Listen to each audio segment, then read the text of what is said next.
Ako po si Jerry Ricablanca, isang independent distributor ng DXN International. 55 days lang po ako sa grade 1, pero ngayon, isang sa rising star ng DXN International. Kung paano ako napunta rito, mahabang istorya yun. 5 taong gulang pa lang ako noon namatay yung papa ko. Yung mama ko naman, nag-asawa agad.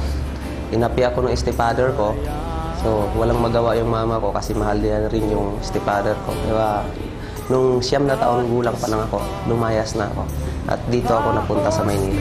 Dito sa Maynila, namasukan ako bilang isang katulong, tagalinis ng plato, tagalinis ng bahay.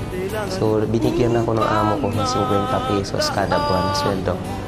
Paglipas ng mga isang taon, so, nabigyan ako ng pagkakataon na bumalik sa Negros. Nung nasa Negros naman ako, ang trabaho ko naman noon, tagadilig ng halaman, tsaka tagalinis ng kulungan ng baboy. So, ang sweldo ko noon, mga 120 pesos ang isang buwan.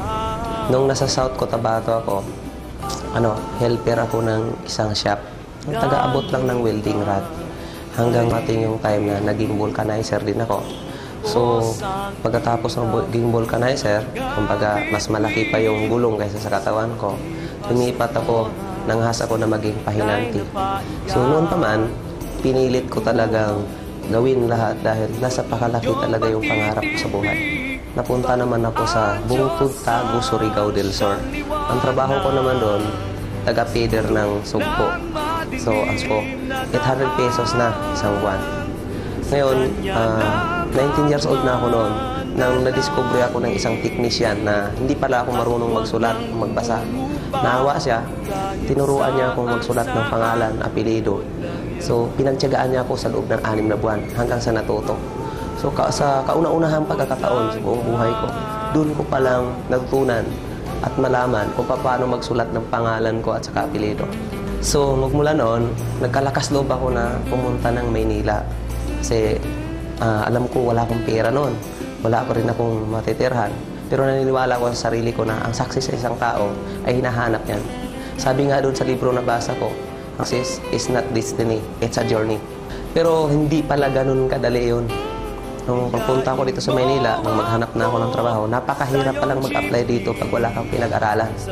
So imagine, pag nag-apply ka, hinahanapan kanila ng requirement. Eh pagtingin sa biodata, ni grade 1 walang tinapos. Kaya walang tumanggap sa akin. So, ang bagsak ko, construction worker. Dahil wala na akong ibang mapuntahang trabaho, kundi yun lang. So doon, alam kong napakahirap yon at hindi bagay sa katawan ko. Pero yun lang ang trabaho na tatanggap sa akin. Kaya umabot din ako ng mga 7 taon. Pero kahit nandun ako sa construction, nanghas pa rin akong mag-apply ng ibang trabaho para baguhin naman yung estilo ng buhay ko. Kasi napakahirap talaga. So, nag-apply ako bilang gwardiya. OJT ako noon. Halos 4 na buwan din ako nag-OJT. Taga-saludo lang ako ng mga dumadaan.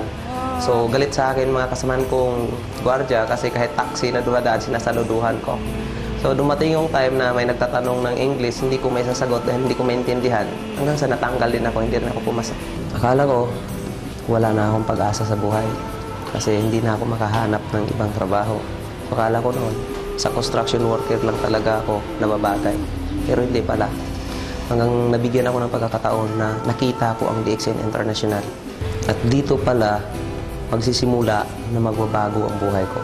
Dito sa DXN International, tingin ko, ito na yung napaka-perfect company. Kasi walang hinihingi dito ng requirement. May pinag-aralan ka man o wala. Mahirap ka man, mayaman ka man. Welcome ka rito sa DXN. Dito, nakita ko talaga na napakaganda yung marketing plan.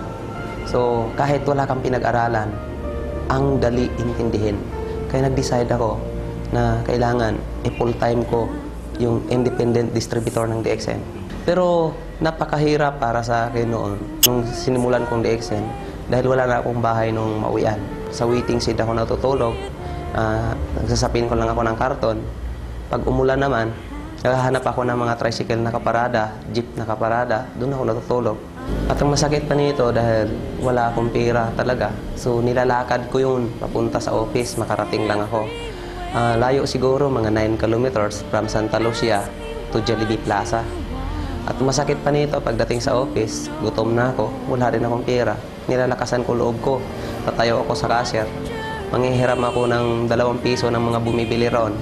Hanggang sa pag nakaipon ako, ibibili ko ng Skyflex sa labas. Doon naman sa maintenance ko, ang ginagawa ko noon, alas 5 pa lang ng madaling araw, lumalabas na ako. So, sinasabayan ko yung nagja-jogging sa Santa Lucia, sa park. Inaalok ko ng isang sasi ng kape. Pag nag-order yon, wala akong pera. Kasi brochure lang pinapakita ko. Patakbo ako sa office, manghihiram ako ng mga ka-crossline ng mga kaibigan ng kape para i-deliver ko sa kanya. And then yung 45 pesos no na yung discount, yun ang pamamasahe ko. Pero hindi rin nagtagal, nakikita ko rin yung pinaghirapan ko. Kasi pinilit ko yun dahil alam ko na ang hirap dito sa DXN, sila lang. Kaya nung nakita kong first check ko, 4,382. Second check ko sa DXN, 7,914. Hindi ko sukat akalain. Pangatlong buwan ko, 30,251. 27 days ko lang nakuha ang star agent position. Then, 2 months and 11 days, nakuha ko po yung star rookie. Kaya, napakadali lang ho sa akin para naging rising star dito sa DXN. Magmula noon, nakahanap na ako ng magandang tirahan kahit nag-a-apartment na ako. Hindi na ako sa waiting seat na natulog.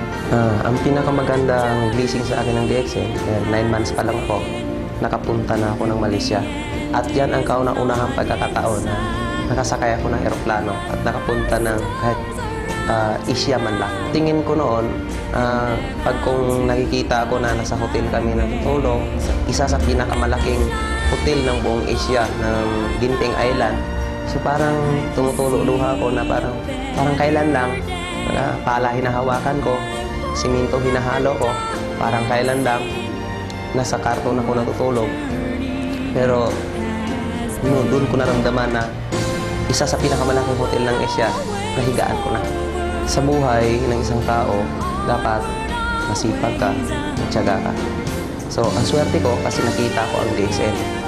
So, ang sipag ko doon sa construction, inilipat ko lang dito sa DXN. At dito ko nakikita na napakalaking bunga nung sipag na ininvest ko sa DXN.